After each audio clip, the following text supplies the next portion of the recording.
Welcome back to Teacher Quit Talk, where we're quitting and we're teaching and we're talking. To say thank you to our patrons who paid $4 at least to send us these, we're going to read some Patreon submissions. And if you are like, how come when I sent you an email, you didn't read it? Did it come through the Patreon? That's the $1 million question. That's the one thing. We're very strict with our procedures. Next week, we're doing email submissions, though, and you can send us an email that you received. Only an email. Okay. So, Hi Fraz and Redacted. This is a long one, so buckle up, friends. Consider me buckled. Like on the Indiana Jones ride, I'm so buckled. So buckled. This is my first year teaching in a school district, and wow, it has been a hellish experience to say the least. To start, I did not always want to be a teacher. I started at a daycare center when I was in college and fell in love immediately. It was too late in my college career to switch, so I decided to apply for a Master's of Education program that ended with my certification back home and got in immediately. I was so excited to start my journey as a teacher, but I would have never expected what was to come. My first red flag I didn't notice, but there were so many signs from the beginning. I was going to school in New York, so I flew down for my local district's career fair. I was so nervous and excited. When I talked to the school I'm at now, there were so many openings, K through 5, almost all positions. Remember how I said I should have noticed the red flags? Yeah.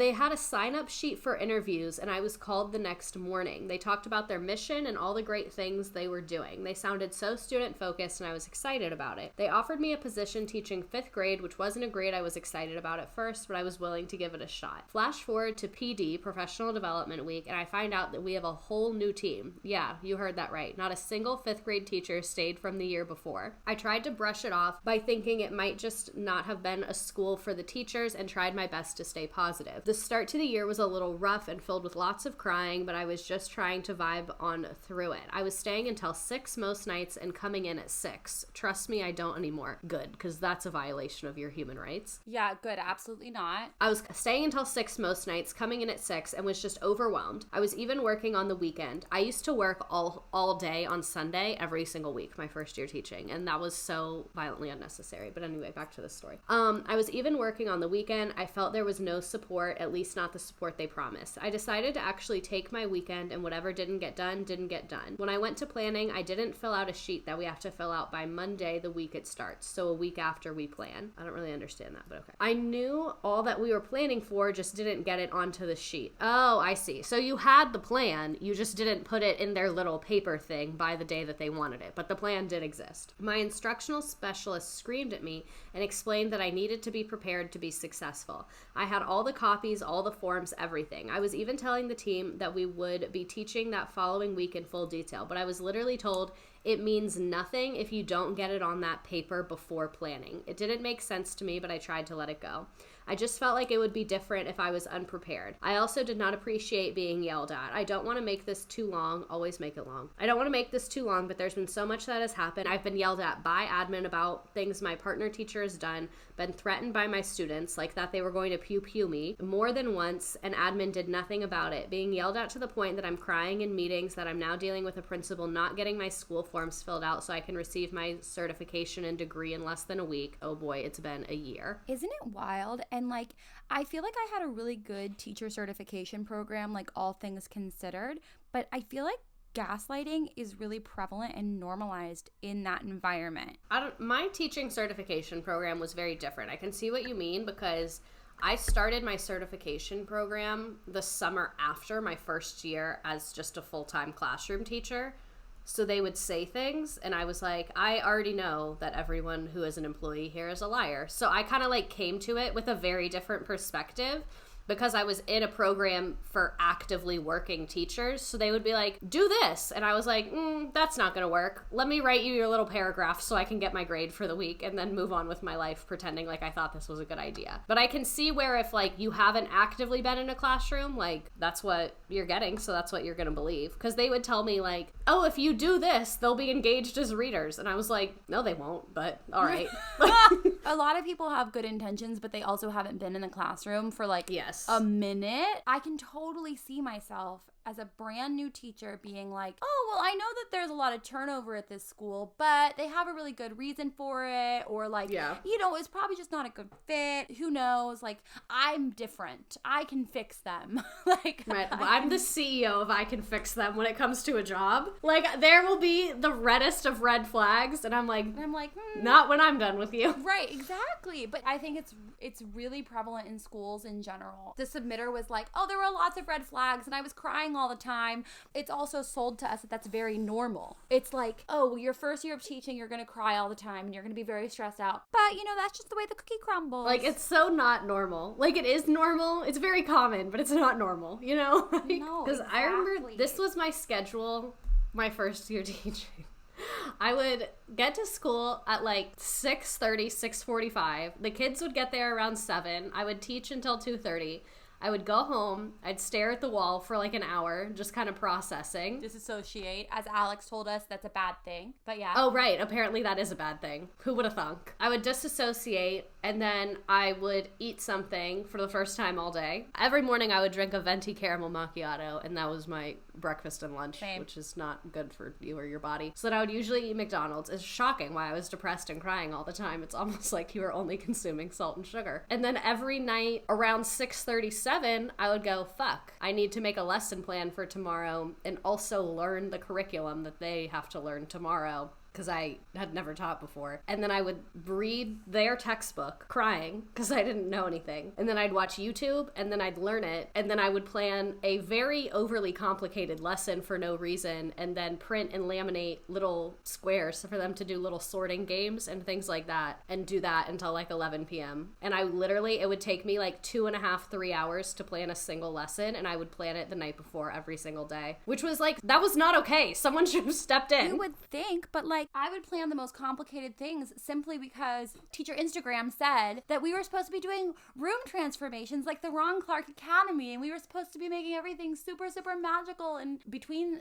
that, just expecting myself to be creating units and lessons because that was what was sold to me as normal on social media, between that and just the sheer fact that like I was obsessed with lamination and the paper cutter, you couldn't tell me anything. Mine was not really the social media pressure, because I don't think that exists so heavily for high school teachers. At least like I'm not on that side of the internet. Mine was coming from the district, because they were really big on me that it needed to be like hands-on and engaging and like gamified. And the district would give me materials, but the district materials were not good. Like, they would give me a sorting activity, and the district lady would come in and she'd make my kids do the sorting activity, and I would be like, okay, I see why this is good, but the way that you designed this, like, they're not learning a ton. It's not great for ELL. Like, I would just find that their resources, even though the activity made sense, the actual way they went about it I didn't like. So I was making all of my own stuff, and I wish that someone had showed me how many free resources are on Teachers Pay Teachers and things like that, because I was literally just making everything from scratch because I knew what I was being given was not working very well, but I didn't know there were other places to look. And like, I wish I had been given resources that I know now. Like, one of my favorite things as a social studies teacher in the world, planning wise, if you're listening to this, it's so fucking easy. The National Archives has guides for analyzing everything. So they have a guide to analyze photo, document, video, everything. And it's scaffolded. They have them for different grade levels. I would watch videos and come up with questions specifically for that video for them. That's so unnecessary.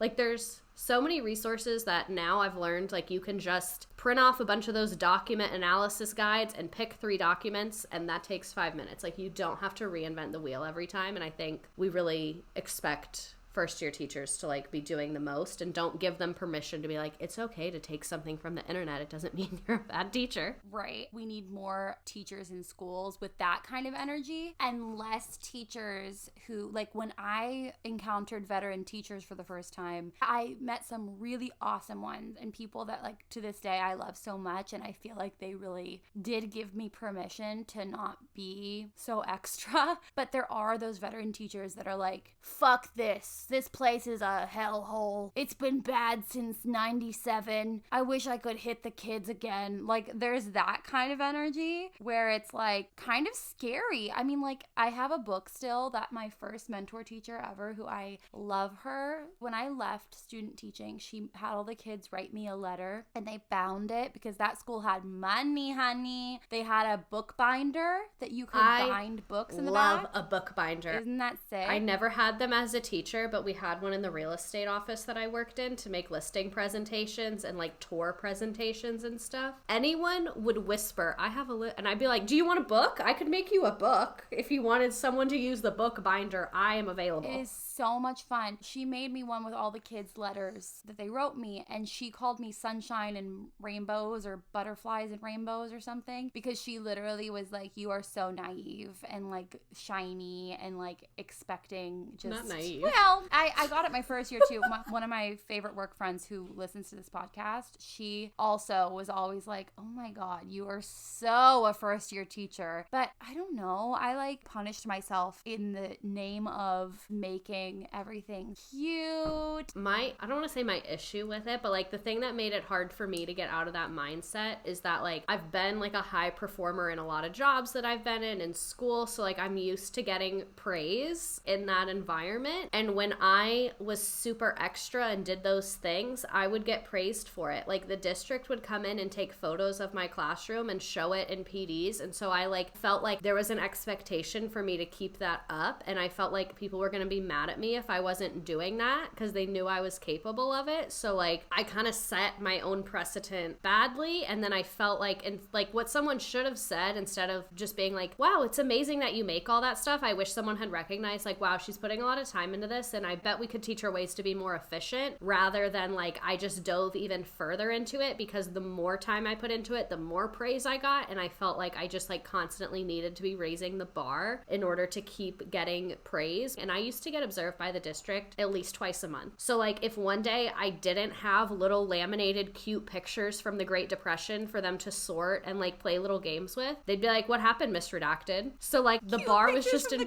No, I'm so serious. So I had... It's actually really fun. I have 2 Great Depression things that I put way too much time into. One of them I skipped a faculty meeting to create. No regrets. I have the Great Depression Game of Life, where they have to pick a name and then I give them a card and they have to like answer yes or no questions, and then they get to the end and then they have to write about their experience and like how their life turned out during the Great Depression. Very fun. It's on Teachers Pay Teachers. And then my other one that was not on Teachers Pay Teachers, but I should put it on there, is I would give them a baggie, and some of it was like words, some of it was pictures, some of it was documents, and they were all printed and cut out and laminated and cute, and they would have to sort them between like social, economic, or political. And there weren't wrong answers. So like you'd see kids in like a soup line, and some kids would say it was social and some kids would say it was economic, and then they'd have to like talk about why it was one or the other. That's very cool. Fun. But to fucking cut out 8 sets of those for each class period. Oh my gosh, seriously. It's so stressful, and it makes me so sad that this first year teacher was like screamed at. Yeah. It's just not that serious. It's never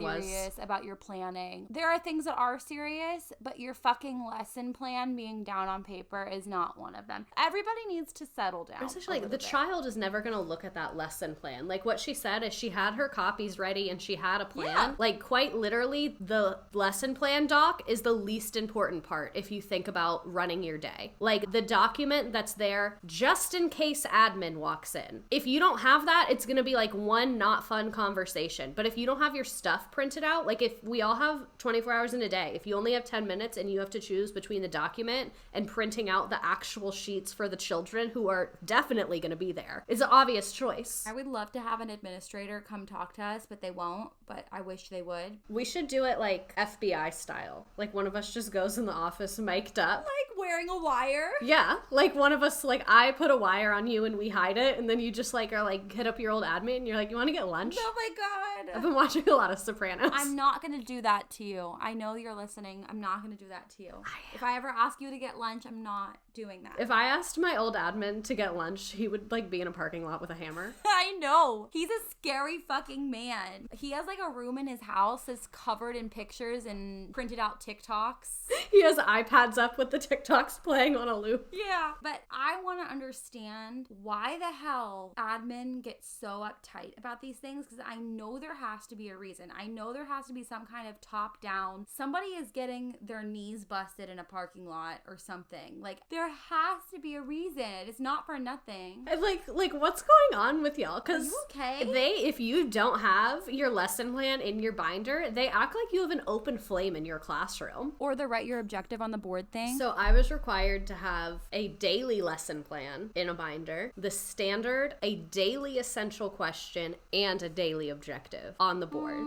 Oh my God, it gets so much worse. That's not even the bad part. Basically, like, I had a system where I made my own lesson plan doc, and it was like 2 pages, and I had a column for each day of the week, and it just like made it faster to copy and paste everything, and I did it that way. And so I, instead of sitting down and writing out the daily essential question, I would make one that lasted for a few days, because they're not going to check it every day in a row. So I would do one that would last like 2 or 3 days, and I would just print it out on a sheet of paper in like size 50 font or something, and just tape it or magnet it on the board. 2 reasons. 1, it's faster. 2, I have the worst fucking handwriting I've ever seen on the planet. The district came in, pulled my admin aside to ask why I was not handwriting my essential questions and objective, because they felt me using a printer was not encouraging writing for the children, and that I was setting a poor example by taking the easy way out by printing it. And so literally I okay, I'll write it, and then wrote the ugliest chicken scratch you've ever seen in your life, because that's how I write, and then asked a child to please read it. And I asked a child that was very confident. I knew they could handle this and wouldn't care. Could they read it? No, they could not. They're like, what are the courses, couzes of the Vietnam? And I was like, you guys hired an illiterate teacher, so now I have to print out the essential question. Like, and that's what it goes to show, is that, like, I know it's scary to have someone come in your room and say, you're not doing this. They will always find something wrong with you. They have to. It's their job. No matter how perfect you are, they will find something wrong, because they have to prove why they are getting a paycheck, and they have to write something down on their little fucking sheet of paper. So just do whatever you want. Shut your door and teach. In the same week, I got a shout out in the district-wide newsletter for always having my door open, because it showed that I was so nice and any kid could talk to me. And then in the same week, I got reprimanded for fire code for always having my door open. They saw that in the newsletter and they were like, oh, that reminds us. Don't have your door open. That's why nobody has it open. Literally, like, the social studies department was like, Miss Redacted is so welcoming to students. She teaches with her door open. In reality, I was just doing it 'cause my classroom would get cold if it was closed, and then kids would have to borrow my key if they needed to go to the bathroom, so I would just prop it open a little bit. And then immediately they were like, that is a safety risk, lock the door. And then they started coming by, and then the security guy would like jangle my door to make sure it was locked. Oh my God, aggressive. For 2 years I had 2 doors in my classroom, and the rules behind that are, one has to be locked, one has to be unlocked, but it has to be with the lock block down in case there's a school shooting. You have to be able to just not go in the hallway. God. Yeah, it's a joy and a half. Anyways, so this person sent us an update. My principal finally completed my paperwork, and I graduated with my certification in May. Additionally, when everything was going down, I asked my instructional specialist if she could talk to the principal and see if there was anything she could help her with. They are closer, and my instructional specialist had to fill out the same recommendation. My instructional specialist responded, honestly, she just has more important things to do, I'm sure. Which, okay, realistically, I understand that. However, there is a major difference between being busy and blatantly making the choice not to do something, which is what happened. The principal even told me straight up, I just didn't have to do this for anyone else and didn't understand why I had to do it for you. At first, thought I was going to be stuck there next year, but an amazing school in my district reached out to me and scooped me up right at the end of our transfer window. When I went to tell my instructional assistant I was leaving, I was extremely emotional, mostly because I was so anxious. Oh, you're so me. I was struggling to get the words out, and she snapped at me by saying, come on, spit it out. I don't have time for this. I have more important things to do. Okay, goddamn. Okay, bitch, fuck. So I told her I was coming to tell you I was leaving. Sorry, it was hard for me to say. Immediately, her whole demeanor changed and she apologized profusely. It just made me realize that as teachers, they genuinely do not appreciate what you do or your expertise until they lose you, because the amount of, you are an amazing teacher, our school is so lucky to have a teacher like you notes I got after I said I was leaving was way more than when I was literally drowning in tears at my desk during lunch and after school. lol. Always with the lol. You're so me. Thank you all for listening and starting this podcast. It has been one of the only things to make me feel less alone in this wild year. P.S. The whole 5th grade team and about 25 other teachers left the school this year, and now I understand why. Again, we lost the whole 5th grade team. Again. Hate to see it. Hate to see it. Are we surprised? No. You know what? I could have predicted it's gonna keep on happening. They prey on these new teachers. If a school is offering like tons of people jobs at the exact same time, like one of the stories where it said like we all just wrote down on a sign-up sheet to get interviewed, like they didn't even review resumes before interviewing people. To me, that's the equivalent of when you interview at a restaurant and they go, "Are you free tonight?" And then you just start working that night. It's like the biggest red flag of all time. When you can just walk in and get to work, that is not a good sign. But when you're a new teacher, it's like, oh my God, they want so me. Relieving. Yeah. You're really anxious about not getting a position, which don't be, by the way. Right. So you're so anxious. So when someone's like, yes, please come, you just scurry to them. I actually think it's better to sub for a time at a school district that you really want to get into than it is to take a job that you're like not 100% sold on for real. And I know that doesn't feel that way, but yeah. We're actually going to take a super quick break before we read the next one and listen to somebody who wants to sell you something. Love you. Be right back. Let's read. Okay, so I actually know this school. I don't know them well, but you know them. I was trying to figure out if they were a private school or a charter school. Turns out it's a charter school. They're charting. A Sharton school? A charter school This with is a Sharter. I'm making that the title of the episode. Can we sell bumper sticker merch that say charter school? More like Sharter school. I literally just said this on the episode that we just recorded that won't come out until next week, but we talk about charter schools. Fuck. I have a teacher story for you, hot off the press, as I got pink slipped today. I work for a bilingual charter school, hereby known as Charter School. I started in July. The school in theory sounds great. Don't they always? Built on the pillars of social justice, but in practice, it's on fire. I took a $3,000 pay cut to work there, and I work 7 days a week. My team put me in charge of creating the English curriculum. So every single week, I'm expected to write meaningful curriculum that is culturally relevant and that students are not allowed to learn how to read in English can do. What? I think she meant not able to read in English can do. Like students that don't read English, like English language learners.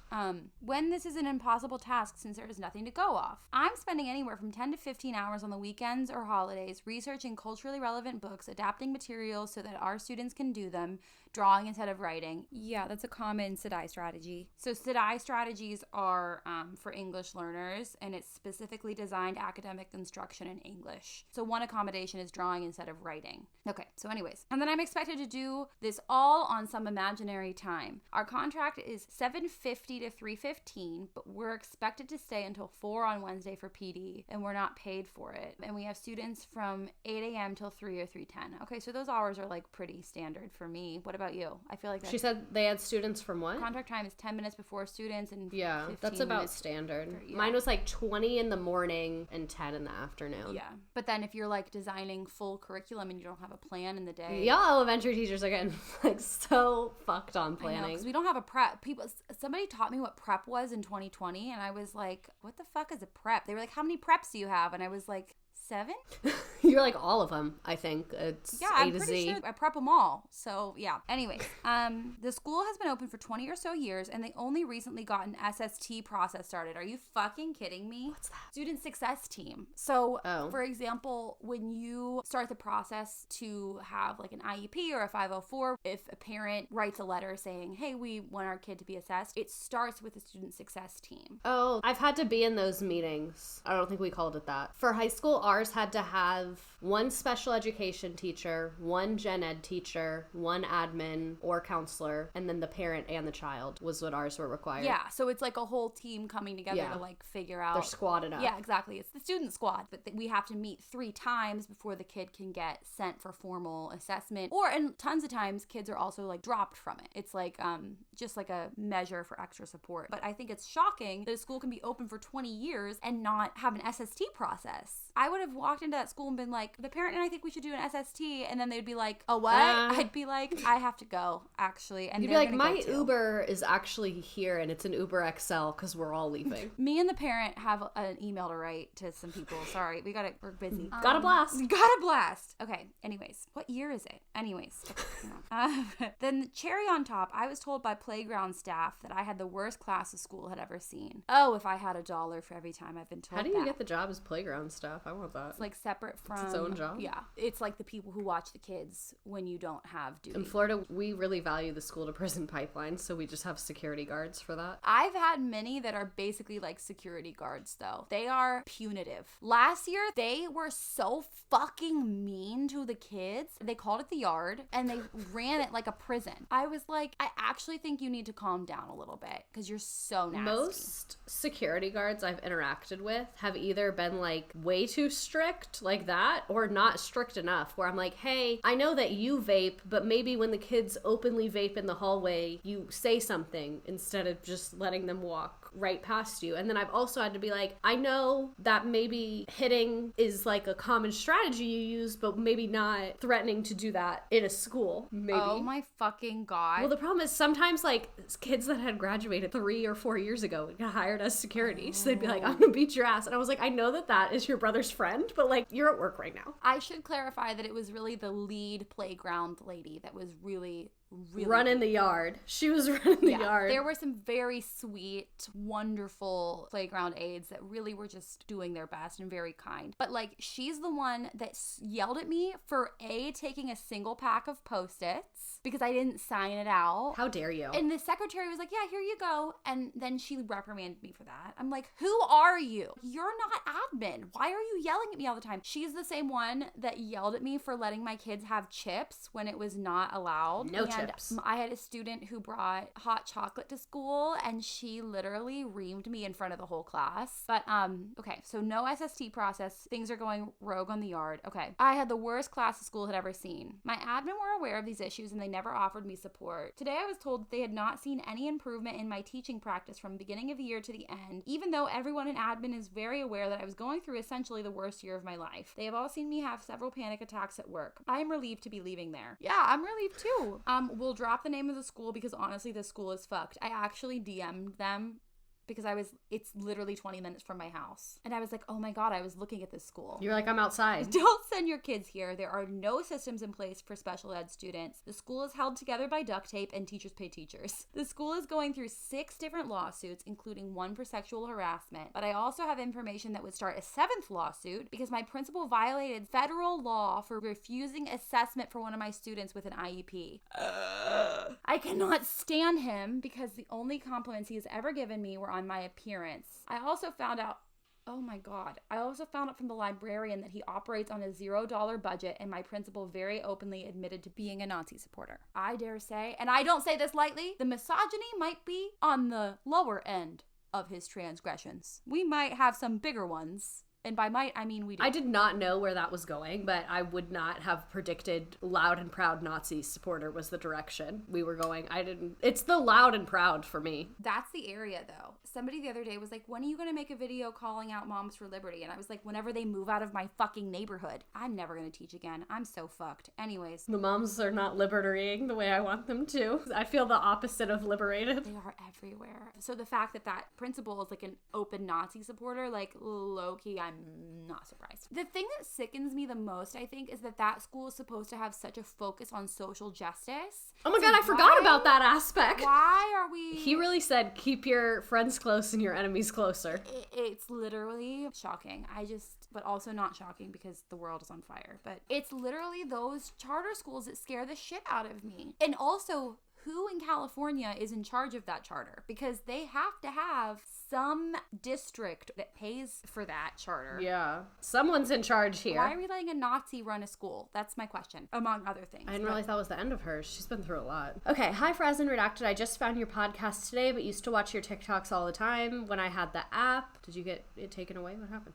I immediately subscribed to your Patreon so I could share my teaching story. I apologize for the length. It's a doozy. Never apologize. In college, I was an art history major, and for most of college, I wanted to be a museum educator. That was until my second semester of senior year when I took an entry-level art education, which fueled my desire to be an art teacher. I was about to graduate and needed to find a job quickly. I had applied for my temporary teaching certificate and couldn't find a museum education job that would pay a living wage. Through a connection, I got in touch with someone who runs their own school and got offered to work their summer camps. The summer camps go well, but at the end of the summer, I still don't have a job lined up. I get a call from the school owner/principal and was offered to work in the school for next year. Now, some background on the school. I never fully figured out what title this school operates. All I know is that it's definitely not a public school, but it is also not a charter or private school. It was a school for kids that are all technically homeschooled. Oh, so it's like a homeschool co-op community. Again, mixed bag. Some are great, some are terrifying. The year I taught there, it had students from kindergarten through 9th grade. It's located in a county that has a good public school system for middle and high schools, but residents don't think the elementary schools are great. So some students at the school are children of rich people who like small class sizes in their STEAM programming, science, technology, education, art, math. Engineering, art, math. But some of the students have intellectual and developmental disabilities and emotional behavior disorders. Although I was minimally qualified to teach art, I had applied for my temporary art teaching certificate months ago, but was still waiting to hear back. I ended up being put everywhere. I taught music, I substituted, I did FLVS, which is Florida Virtual School, and I had a breakout group a couple times a week where I worked on math and reading with 3 students who were on the autism spectrum needing varying levels of support. And also, by saying FLVS, for anyone that doesn't know, at least in my experience teaching FLVS, it's Florida Virtual School, and they have all their assignments online, so you're not doing grading or curriculum, but you'll have a class with a group of kids who are all taking different classes, so you're just kind of doing classroom management and then making sure they're on task and being like, hey, are you behind? Are you ahead? Like, it's just kind of like a helper for them to do virtual school. It's a very interesting teaching position that presents a lot of very unique challenges. Where was I? Okay, so the majority of my students in all the classes I taught were neurotypical, and I think she means not neurotypical. Can you imagine? I don't know how to deal with these neurotypical. Me either. I'm not qualified That's to how deal I with. fucking feel. I need training. I need a PD. I just don't understand sometimes. I need a PD so that I can learn when someone says, yeah, for sure, we can lock it down later. That means no. Where's the PD for that? I actually did that the other day. I was like arguing with somebody and I was like, I'm neurotypical. And I was like, wait, god damn it. No, I'm not. And then they were like, yeah, OCD isn't a disability. And I was like, You were like, oh fuck. I was like, let me show you a study.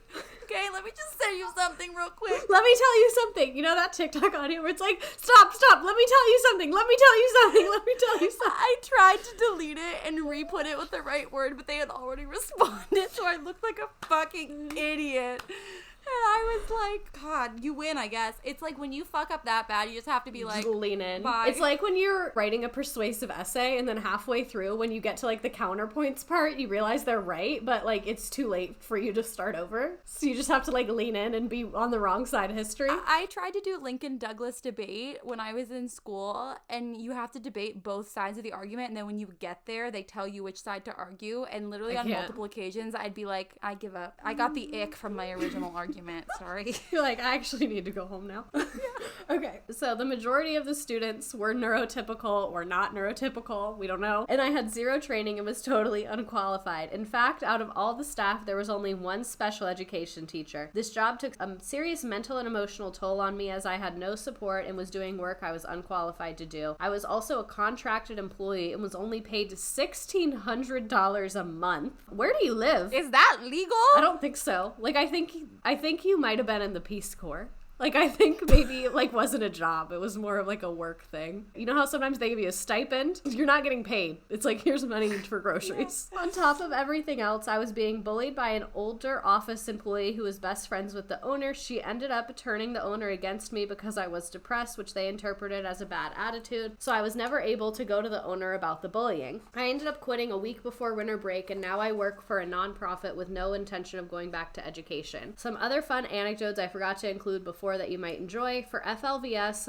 I wasn't just ensuring that they were staying on task, I was also told all the students have to be getting good grades, which ended up turning into me helping the students cheat so I wouldn't get in trouble with the owner and the parents. FLVS their entire curriculum is on Quizlet, just for anyone wondering. At this school, I also tutored a little boy in the evenings that was going into kindergarten. Through tutoring him, I realized he had a speech impediment and most likely a learning disability, but for some reason, I was still tasked with tutoring him, even though, again, I am not qualified and have zero training. They're like, you're gonna be a speech pathologist, it'll be fine. Watch some TED Talks. The school was also in a strip mall. Oh my god. I went to a strip mall high school one time. Listen, there's no way the strip mall school had a good website. You gotta Google Earth that school. Once you see that address, you gotta Google Street View, see what's going on. Okay, so the school was in a strip mall, and one day out of the week, I had back-to-back art classes that took place in different rooms, which required me quickly cleaning up one room because there was a class in there after me, and rushing all my supplies to the big auditorium/lunchroom. Not art on a cart. We're back to art on a cart. Every time there's a story on TikTok about a cart, I get tagged. And they're like, Fraz, it's a cart. Those are our OG listeners. Back before we had microphones. No, literally. I'd have to go back to the auditorium lunchroom where I would have to try and teach art to middle schoolers while there were 2 other classes going on at the same time in the same space. Last note, I also had to do extended day, which required me being the janitorial staff for the whole school because they wouldn't hire a cleaning crew / custodian. You were at war. Like, I hate to say it, but you were a prisoner of war, and they were just seeing what they could get away with at this point. Have you Googled indentured servitude? No, that's what she was doing fully. It's literally, they owned you. You were cleaning. You were being the custodial staff as well. That's where you lose me. For $1,600 a month? Like, if I'm cleaning,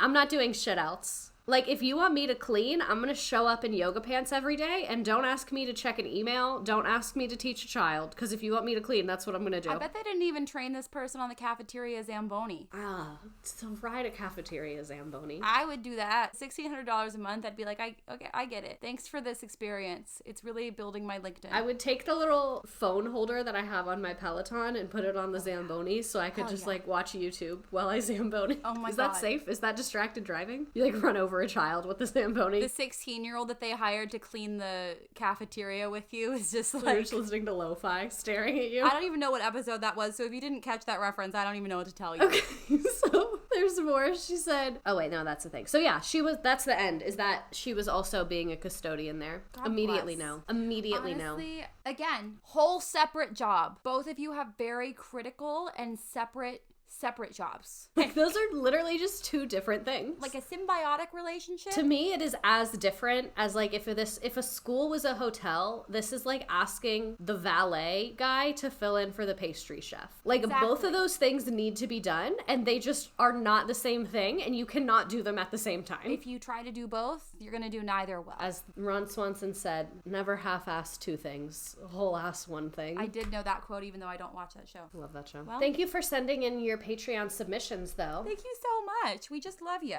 Well, I guess that's it. It's been another episode of Teacher Quit Talk. If you want to submit, join Patreon, and you'll also get fun little bonus episodes of us playing little games and having time in our enclosure. Indeed-o, you will. We love to stream our enclosure time together. Yes. And if you can, listen to us on Apple Podcasts, because that helps. Listen to us on Tim Apple's podcast. Tim Apple. Do people know what I'm referencing when I say that? I don't think people do. Tim Cook, the CEO, no? Yeah, but he had a meeting with Donald Trump, like, that was, like, covered by the press to talk about, like, with Donald Trump when he was president, to, like, talk about, I don't know, like, technology. And Donald Trump called him Tim Apple, like, 7 times within that little press conference. He was like, I'm here with Tim Apple. Tim Apple has given us a lot of amazing knowledge. So now I always say Tim Apple, and I don't think people know what I'm talking about, but it makes me laugh, so whatever. I kind of want to do a stream that's just, like, funny Donald Trump moments, but there's too many things that are, like, not funny and are actually scary.